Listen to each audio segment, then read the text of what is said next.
മുഖ്യമന്ത്രിയുടെ പ്രസംഗത്തിനിടെ വീണ്ടും പണി മുടക്കിയിട്ടുണ്ട് മൈക്ക്. കോട്ടയത്ത് മുഖ്യമന്ത്രി പ്രസംഗിക്കുന്നതിന് ഇടയിലാണ് മൈക്ക് ഇളകി താഴെ വീണത്. പുതിയ മൈക്ക് സ്റ്റാൻഡ് കൊണ്ടുവന്ന് പ്രശ്നം പരിഹരിച്ചിട്ടുണ്ട്. നമ്മുടെ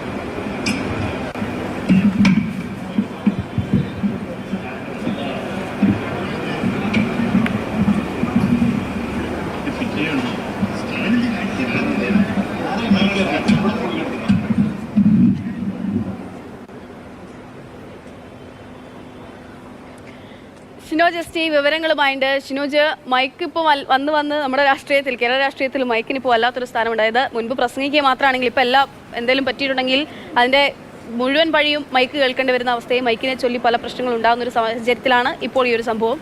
മുഖ്യമന്ത്രി എന്തായാലും വലിയ പ്രശ്നങ്ങളൊന്നും ഉണ്ടാക്കിയിട്ടില്ല. അദ്ദേഹം രോഷാകുലനാവുകയോ അതിൽ വെറുപ്പ് പ്രകടിപ്പിക്കുകയൊന്നും ചെയ്തിട്ടില്ല, ദേഷ്യം പ്രകടിപ്പിക്കുകയും ചെയ്തിട്ടില്ല, അല്ലേ? പക്ഷേ ഇല്ല, നേരത്തെ മുഖ്യമന്ത്രിയും മൈക്കുമായി ബന്ധപ്പെട്ട പല വിവാദങ്ങളും ഒക്കെ ഉണ്ടായിരുന്ന സമയത്തൊക്കെ തന്നെ മുഖ്യമന്ത്രി വളരെ പരോക്ഷത്തോടെയൊക്കെ പ്രതികരിക്കുന്നതൊക്കെ നമ്മൾ കണ്ടിട്ടുണ്ട്. എന്നാൽ ഇത്തവണ ആ രീതിയിലുള്ള ഒന്നും തന്നെ ഉണ്ടായില്ല. വളരെ സംയമനത്തോടു കൂടിയാണ് മുഖ്യമന്ത്രി ഈ കാര്യത്തിൽ ഇടപെട്ടത് എന്ന് വേണമെങ്കിൽ പറയാം. കാരണം ഇന്ന് ഈ കോട്ടയത്ത് LDF സ്ഥാനാർത്ഥിയുള്ള തോമസ് ചാഴിക്കാടന്റെ LDF പ്രചാരണ പരിപാടികളിൽ മുഖ്യമന്ത്രി പങ്കെടുക്കുന്ന ആദ്യത്തെ യോഗമാണ് ഇപ്പോൾ കോട്ടയം വൈക്കത്ത് തലയോലപ്പറമ്പിൽ ഇപ്പോൾ നടന്നുകൊണ്ടിരിക്കുന്നത്. ഇതിൽ മുഖ്യമന്ത്രി പ്രസംഗിക്കാനായി തുടങ്ങിയ സമയത്താണ് മൈക്കിന്റെ സ്റ്റാൻഡ് തന്നെ ഇളകി വീഴുന്ന ഒരു സ്ഥിതി ഉണ്ടായത്. ഇതിനു മുൻപ് നേരത്തെ ബിനോയ് വിശ്വം MP സംസാരിച്ചിട്ടുണ്ടായിരുന്നു, ജോസ് കെ മാണി MP സംസാരിച്ചിട്ടുണ്ടായിരുന്നു. ആ സമയത്തൊന്നും തന്നെ മൈക്കിന് യാതൊരു പ്രശ്നമില്ല. അതിനുശേഷം മുഖ്യമന്ത്രി സംസാരിക്കാനെത്തി പ്രസംഗം തുടങ്ങിയ സമയത്താണ് മൈക്കിന്റെ സ്റ്റാൻഡ് ഇളകി വീണത്. ഉടൻ തന്നെ മുഖ്യമന്ത്രി തന്റെ സീറ്റിലേക്ക് മടങ്ങി. മന്ത്രി VN വാസവനൊക്കെ ഉണ്ടായിരുന്നു. ഉടൻ തന്നെ മൈക്ക് ഓപ്പറേറ്ററുമായി ബന്ധപ്പെട്ടു പുതിയൊരു സ്റ്റാൻഡ് കൊണ്ടുവന്നു. അതിനുശേഷം ഏകദേശം 5 മിനിറ്റോളം മുഖ്യമന്ത്രിയുടെ പ്രസംഗം മുടങ്ങിയിട്ടുണ്ട്, തടസ്സം നിട്ടു. അതിനുശേഷം ഈ പുതിയ മൈക്ക് സ്റ്റാൻഡ് കൊണ്ടുവന്ന് പ്രശ്നം പരിഹരിച്ചതിന് ശേഷമാണ് ഇപ്പോൾ മുഖ്യമന്ത്രി വീണ്ടും പ്രസംഗം തുടങ്ങിയിരിക്കുന്നത്. എന്തായാലും വിഷയത്തിൽ നേരത്തെ സൂചിപ്പിച്ചതുപോലെ തന്നെ യാതൊരു പ്രതികരണത്തിലേക്കൊന്നും തന്നെ മുഖ്യമന്ത്രി കടന്നില്ല. ഈ വിഷയവുമായി ബന്ധപ്പെട്ട ഒന്നും തന്നെ മുഖ്യമന്ത്രി പറയാൻ തുടങ്ങിയില്ല.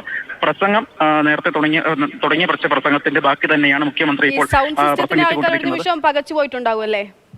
തീർച്ചയായും മൈക്ക് സിസ്റ്റത്തിലെ ആൾക്കാർ മാത്രമല്ല, നേരത്തെ വേദിയിൽ തോമസ് ചാഴിക്കാടൻ ഉണ്ടായിരുന്നു, LDFന്റെ പ്രധാനപ്പെട്ട നേതാക്കളെല്ലാം തന്നെ ഉണ്ടായിരുന്നു കോട്ടയത്തെ. അവർക്കെല്ലാം സംബന്ധിച്ച്, പ്രത്യേകിച്ച് തോമസ് ചാഴിക്കാടനെയൊക്കെ സംബന്ധിച്ച് നേരത്തെ നവകേരള സദസ് നടന്ന സമയത്ത് പാലായിൽ നടന്ന സംഭവങ്ങളൊക്കെ നമുക്ക് ഓർമ്മയുണ്ട്.